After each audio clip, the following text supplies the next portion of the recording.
Hello everyone! As you may notice, the background is quite different than usual. This is because I moved from Seattle to New York. And so because of that, I wanted to make a video describing the process of how we got the harp here. It was quite the emotional journey. So I want to just share what it's like to move a harp this large, about 3,000 miles across the country. With that, let's get started.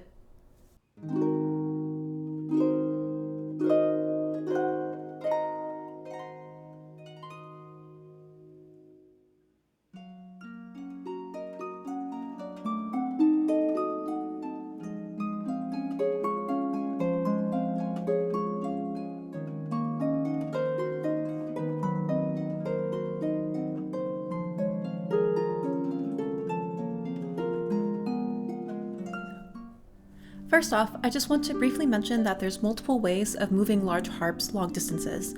In this video today, I'll just be going over mostly the method that I used, which was using a shipping or moving company and actually having the harp driven across the country. There's different ways such as going through the air and also driving it yourself. There's probably some ways, of course, over sea as well, but today I'll just be focusing on the truck. While I could have driven it myself all the way across the country over 3,000 miles, I did not want to do that drive myself, although looking back, I feel like I probably would have done that given the journey that this harp went through, but everything's okay.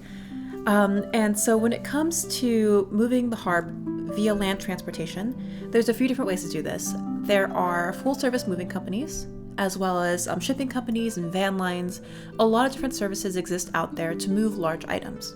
When it comes to the harp, though, you want to be really careful and make sure that you really trust who you're working with.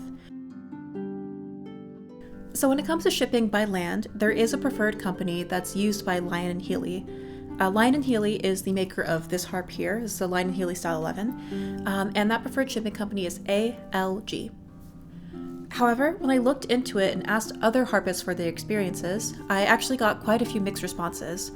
It seems that ALG itself is a perfectly fine shipping company. They do well keeping the harp safe from point A to point B, but they subcontract out parts of the process, so the loading and unloading. And so that's where I see most of the variety in the reviews.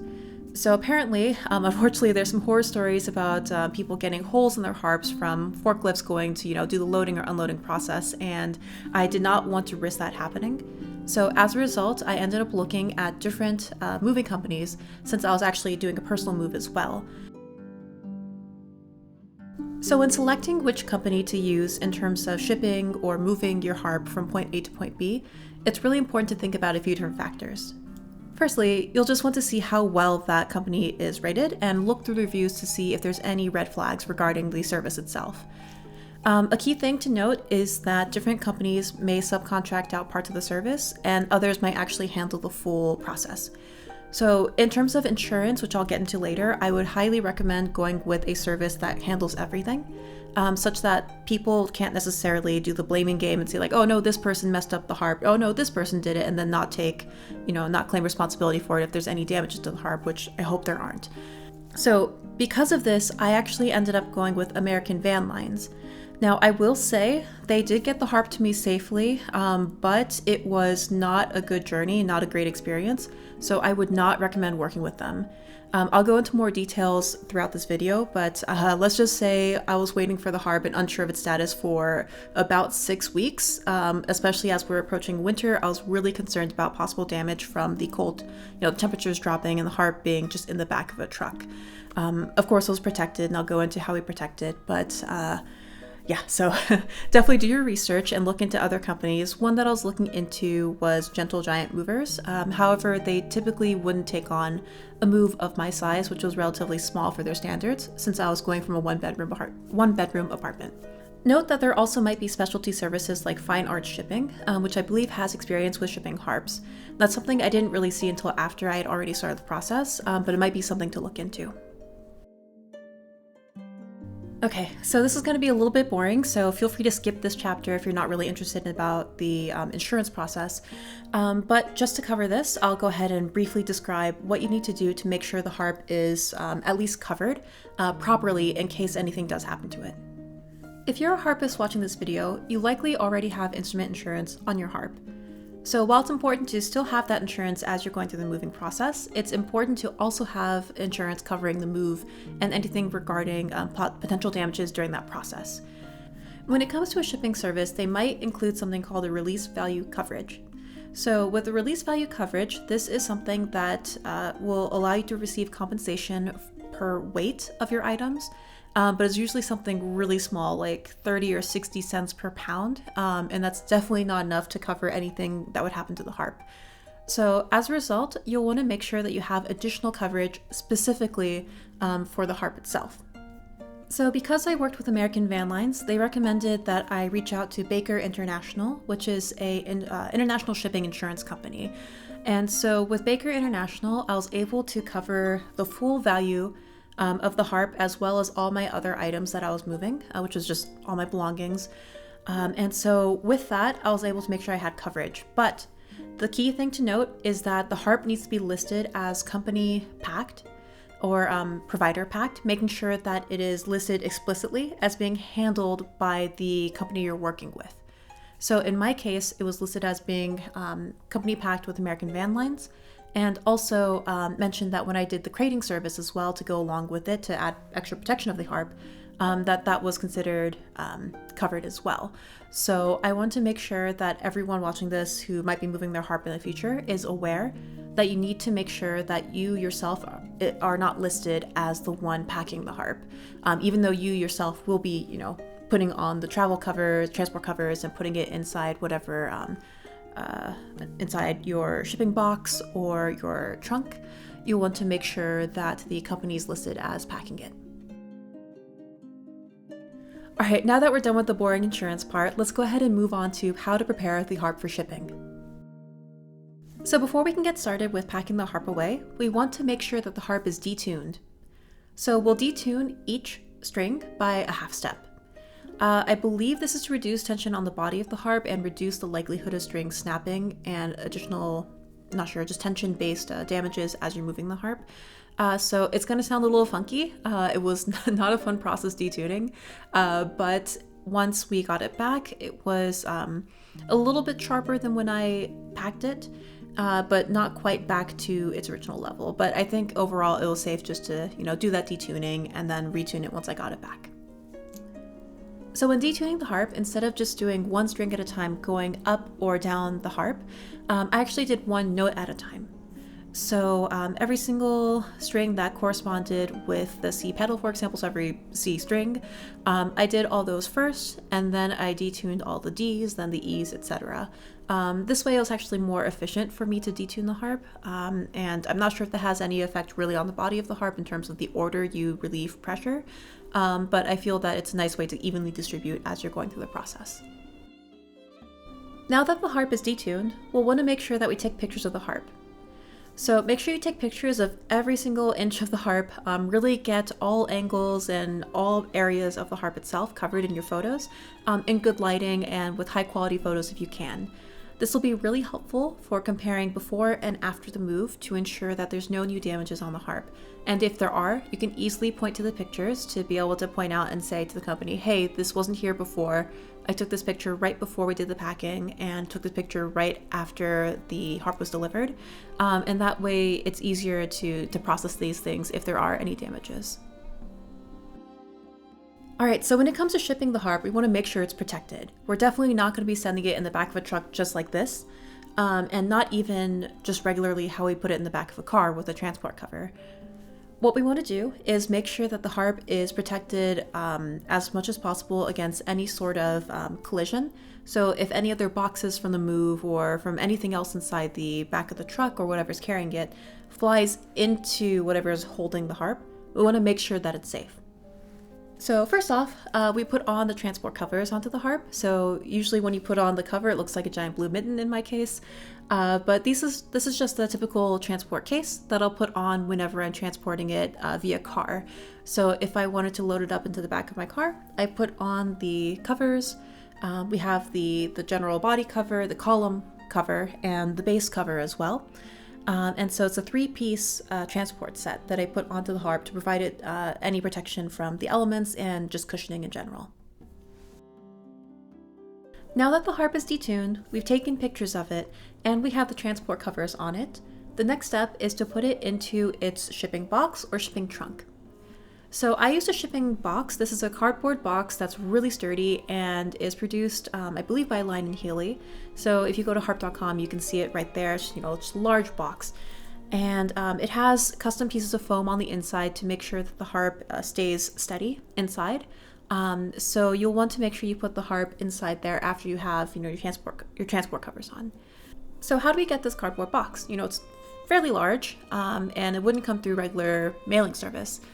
So as a result, if you try to order the box through harp.com, get a new one, you'll actually be put into contact with ALG, which is that shipping service that I've mentioned earlier that Line & Healy works with. So if you don't necessarily want to work with ALG, you'll need to find a box through other means. So this means reaching out to your local harp communities, going to different harp communities online and asking around to see if there's anyone recently who has had a harp shipped to them.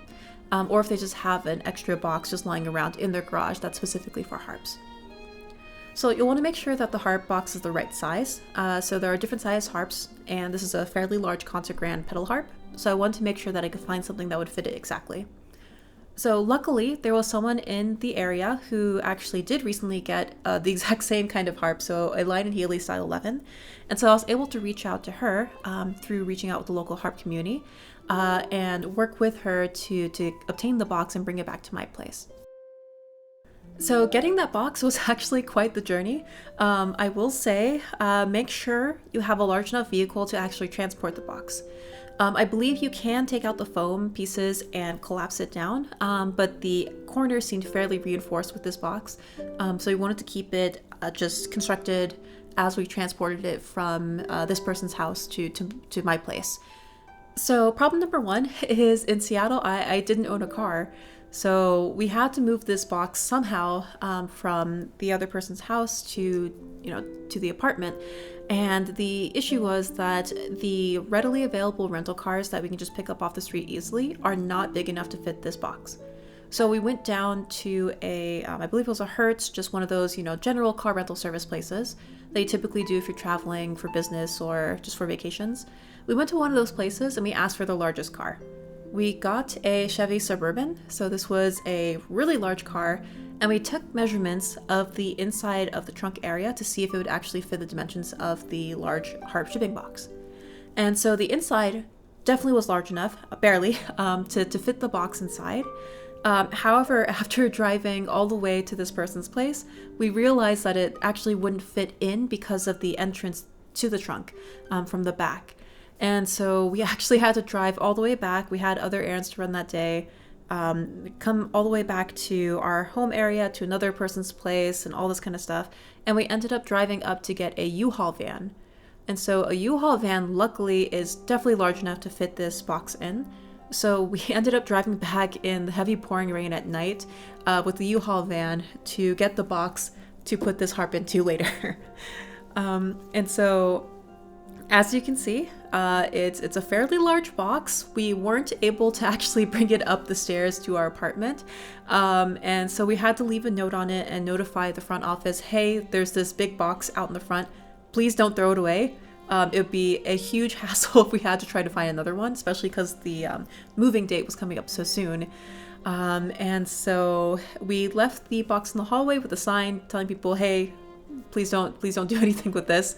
And luckily, people were nice. No one tried to toss it out. I feel like it'd be very cumbersome to even try to toss out. And so with this box, we left it until we were ready to actually pack the harp away. So until moving day, we left the harp inside the apartment, fully covered in its transportation covers and detuned, but we did not put it inside the box downstairs because we didn't want the harp to be sitting out, even if it was inside of the box.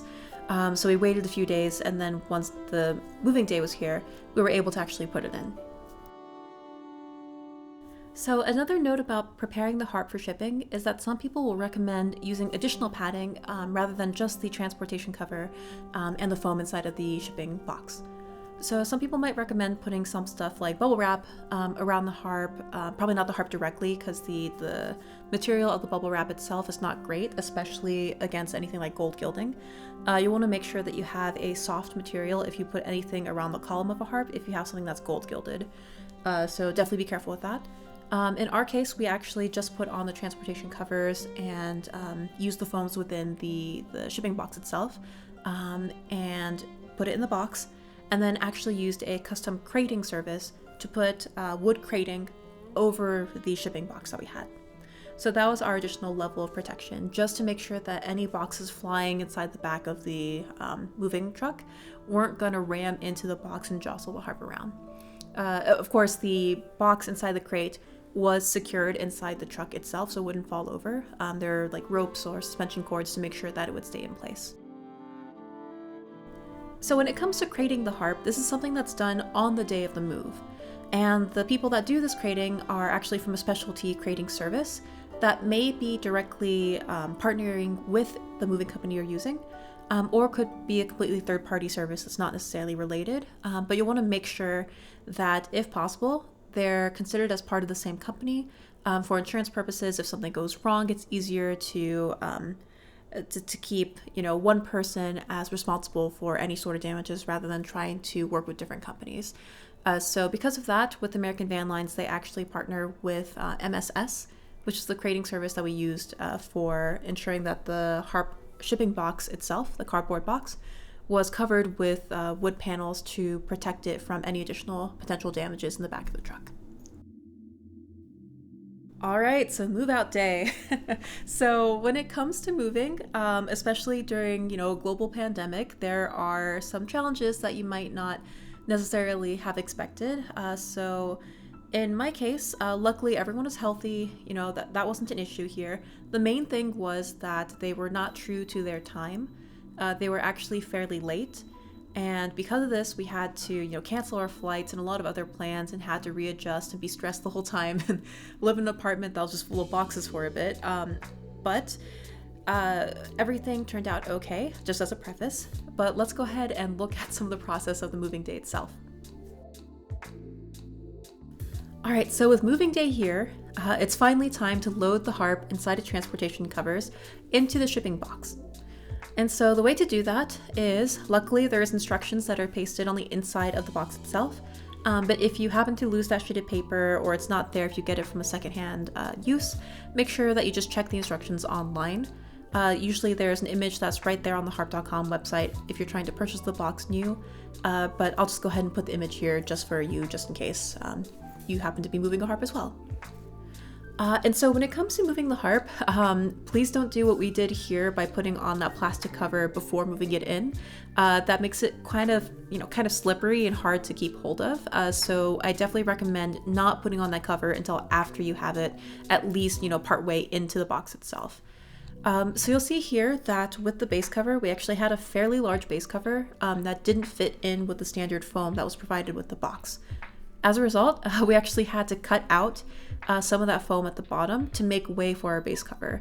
But if you don't need to do that, then we recommend just leaving it as is to provide the maximum security there for the base. So you'll see here that we're sliding the harp in after getting it secured to that base piece, and really working with a few different people to make sure everything is steady and is being able to be pushed in without any issues. So now that the harp is ready inside the box for crating, you'll want to make sure that you do the crating process outside, or if you do it indoors, make sure the door is large enough to fit the harp box that has been crated through the door. This is really important because it's a fairly large box, and I believe with the crating, it might not actually fit through most standard door frames. So just like when you're moving a harp in the back of a car, for example, you want to make sure that it's loaded on its proper side. So when it comes to the shipping box, you can definitely stand it up and keep it standing. That's what I'd recommend. However, when transporting it around, for example, if you need to move the box with a harp in it from indoors to outdoors and you need to use some sort of dolly or a little platform with wheels to get it out, you want to make sure that if possible, it's, probably not standing up if you're going through a door frame, but it's either column loaded or sideways such that the discs are facing upwards and not downwards. And so this is something that you should just communicate with the service that you're using when they're moving it around. So with the crating service, you want to work with them to make sure that they understand how you want to uncrate after it's been delivered. So this is something that I didn't really think about, and so as a result, I actually lost the box. They had to destroy it, and it was a very stressful moment as they were kind of stabbing into the box with the harp in it. So if you're getting a crating service, ask for them, if possible, to crate it in such a way that they can undrill from the entrance and have the harp be slid out similarly to how you put it in.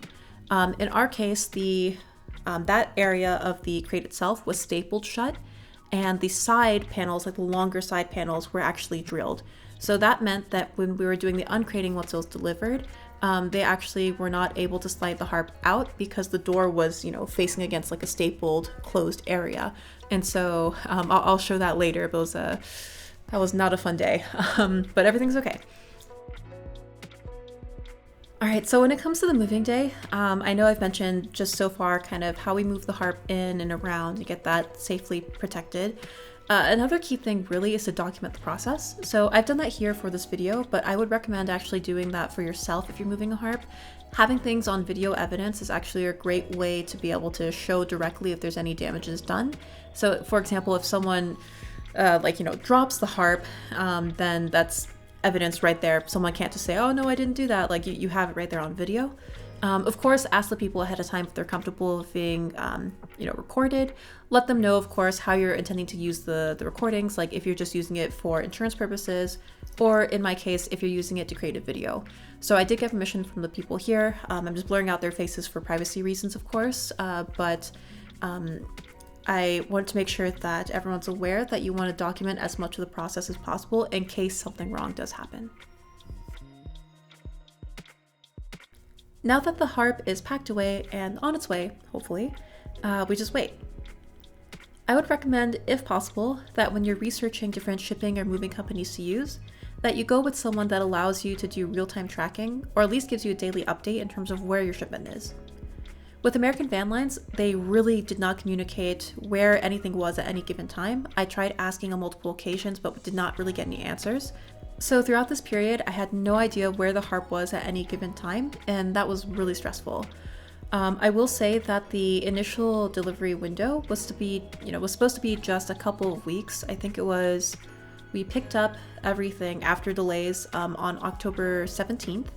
And the latest possible date was supposed to be November 3rd or November 6th. I think November 3rd.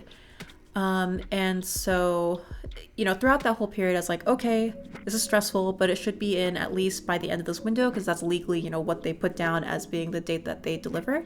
However, that day came, there was silence, no communication from them, and I had to, keep really messaging them to get some updates. And eventually, the shipment came the day before Thanksgiving. So it was really stressful. We found out 4 weeks later, from the date that the harp was picked up, about 4 weeks later that the harp and the shipment was in Missouri. I have no idea how long it was sitting in Seattle or how long it was sitting in other places, but that's about the extent of the information I got in terms of updates from the company. And that's because I kept pestering them to get information because I was worried. One of the key worries is even though the harp is secured from physical, collision damage and everything from the back, there's still potential for damages from temperature related things. So temperature and humidity, if possible, it'd be great to have it shipped in a controlled setting. However, that's not commonly available. If you do find a service that provides temperature controlled kind of areas for you to ship your items, definitely go for that. Even if it costs a bit more, if you can afford it, that'll give you some peace of mind at least. In the case of the shipping for American Van Lines, it was not temperature controlled. So I was getting more worried as we were approaching the winter months because it's definitely getting colder as we get closer to December. And so I was definitely worried about that, given that this harp had also sustained temperature damages in the past. This harp is, I believe, from 1981, and during some period in its early history, it was kept in storage, unfortunately, at a really low temperature for a while. So there's actually quite a few kind of cracks in the finish, I believe. I need to double check terminology, but I like to call them stretch marks on this harp. And so that's why I wanted to take a lot of pictures before and after, just to be able to see what might be new. So if possible, definitely go with a service that provides that tracking in real time or provides at least more daily or regular updates in terms of where your shipment is. All right, so it's finally move-in day. After weeks of waiting, we finally have the Harp here within, like 100 feet of our new place. So how do we actually get it from the truck to the inside of the apartment? So just like when you're working with getting the Harp from your, old place into the back of the shipping truck, the vehicle, you're going to be working with the moving service and the crating service if you have one as well. So, of course, make sure that they bring it down gently from the back of the truck to solid ground. And with that, the crating service is going to go ahead and start uncrating the Harp. All right, so the uncrating process, honestly, was the most stressful part of the day for me, besides actually finally checking the condition of the Harp. The reason why is because the uncrating process actually led to the destruction of the shipping box itself. If the crating is done kind of properly in the first place, you shouldn't have to do that, and you should be able to retain the box and, sell it or give it away to another harpist who might be moving a harp in the future, or put it into storage or garage, etc. However, in our case, the crating was done in such a way that the panel in front of the door of the cardboard box was stapled shut rather than drilled shut. And as a result, when they had to take the crating off, they're able to only do that by taking a panel off from the side, so long way across the box itself. So this means that when they took that panel off, there's no way to get the Harp out without tipping the box over, essentially, because it was still covered around multiple sides.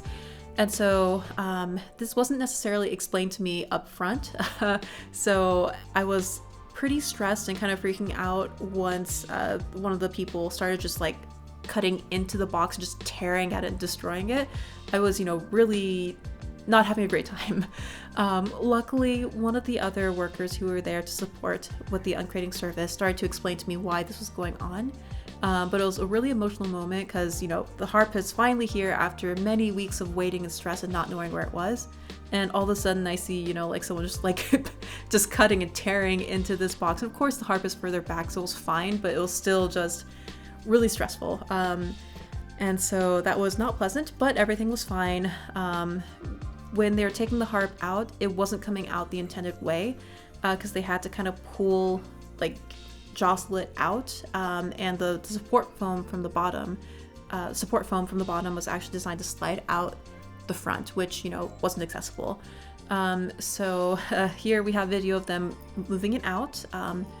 Really stressful. Of course, as I mentioned earlier, again, the plastic covering, which is good for waterproofing, is slippery, so take that off when trying to handle the Harp. So they were able to get the Harp out successfully. Of course, when handling Harp, be gentle. Don't just slam it against the ground, especially pavement. Gently kind of place it down. So once that was out, took a breather. Took a few minutes, honestly, maybe 10 minutes just to calm down. And then worked with the movers to get it downstairs, unfortunately. So if possible, when moving and you have a Harp, if possible, reduce the amount of stairs you'd be working with. But we got this Harp down and then into the apartment, and that's when I started checking the condition. All right, so with the Harp inside now, I felt a bit better about kind of the environment that it's in. It's not surrounded by a lot of other boxes that are being tossed around. The temperature is much more controlled and pleasant inside a living space rather than in the back of a truck. So I brought the Harp in, and we placed it down gently, and I started taking off the transportation covers, and immediately, once I had the transportation covers off, I started just inspecting. I didn't touch the Harp really, I just started looking around to see if there's anything obvious that wasn't there before.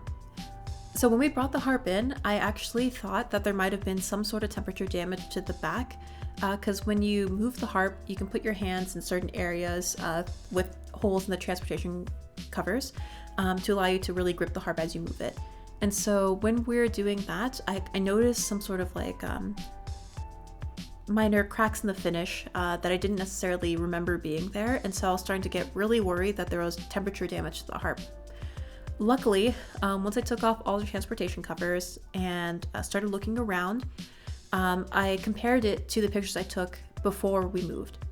And I noticed that there are actually more marks around the harp than I remembered.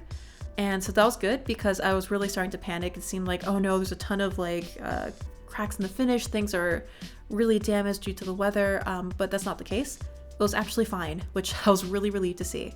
So I took a lot of pictures, the same kind of angles and areas as I did before, to do a lot of before and after comparisons, and really noted that there wasn't really any damage, which was great. So that means that the transportation covers, the shipping box, and the crating did their job, which was great. However, I will say it still was a very stressful process. And of course, there was one string broken, but that's fine. I can just replace it. So I replaced that string. It was probably going to go anyways. And over the next few days, I just, tuned it back up to its standard tuning. And it took a little bit just for the harp to settle back in, but after a few days, everything was back to normal. And so that was the journey for moving the harp about 3,000 miles from Seattle to New York. And it was a very emotional journey. I do not want to go with the same service that I did before. I do not want to go with the same service again.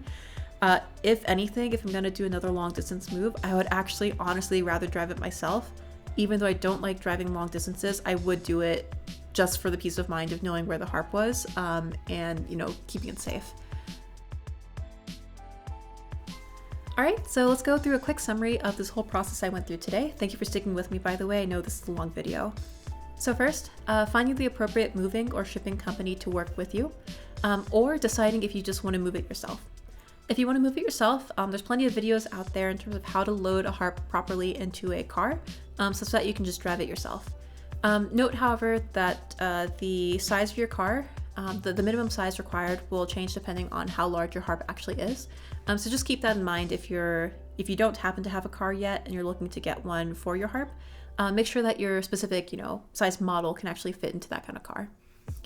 Also keep in mind that if you're in areas of the world that drive on the left side of the road, then you might be able to get away with smaller cars because of the positioning of the column versus the kind of the back end here of the harp when you come to positioning things facing up in the car. So next, you want to make sure you have the appropriate insurance coverage for the harp during the shipping process.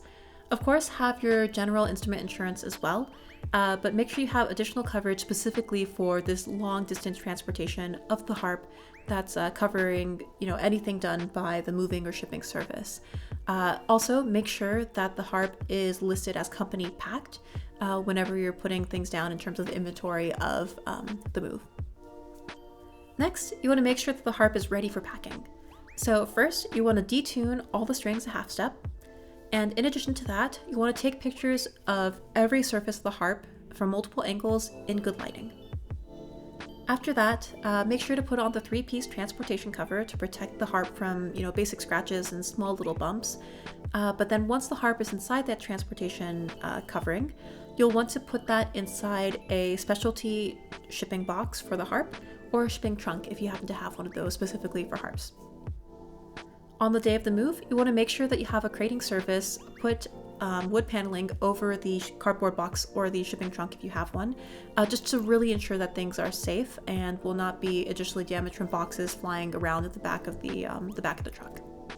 So on move-in day or delivery day, you want to make sure that the harp is handled gently and that you're able to really compare the condition of the harp to how you see it now versus how it was before you packed the harp away. So immediately, before you really do anything with the harp, just take pictures, again, of every part of the harp that you can, multiple angles, good lighting, to be able to have on record how the condition of the harp was after the move compared to right before the move. And lastly, you'll want to retune the harp back into its original tuning. This might take a couple of days for the harp to really settle in once you've tuned the strings all back to how they were before. But once, a few days have passed and it's adjusted, then it should be back to normal. And of course, change any strings as you need to. This is a good opportunity to really do that. If you see anything starting to go, or if things had already gone and snapped during the shipping process. All right, so that's all I have for today. Thank you so much for sticking around. Hopefully this was interesting. I'm still waiting for the acoustic treatment stuff to come in for my new place. So acoustic, panels and bass traps and whatnot. But until then, I'll just be getting back to the harp, getting my fingers used to playing again. It's been multiple weeks, 6 weeks or so. And so hopefully I'll be able to create another video by the end of this year. But if not, then I'll see you in 2022. All right, thank you so much. Oh, one more thing. So if you found this video interesting, or if you're a harpist planning on moving a large harp a long distance sometime in the future, please leave a comment. I'd be really interested in hearing your thoughts, and also just hearing, if this was interesting at all to people who don't really play harp. It took a long time to make this video, so it'd be great to, just to see what people think. So thank you again so much for watching. Hopefully if you move the harp in the future, you have a smoother process than a smoother experience than I did. But all in all, it's just most important that the harp is safe. And with that, I'm happy. I can't complain too much. Well, I can about the delays, but we'll just leave it at that for now. All right, so thank you again. Have a great day. Remember to, click the like button and subscribe, of course, general YouTube stuff here. So thank you again, and looking forward to hopefully making a video sometime soon. All right, see you.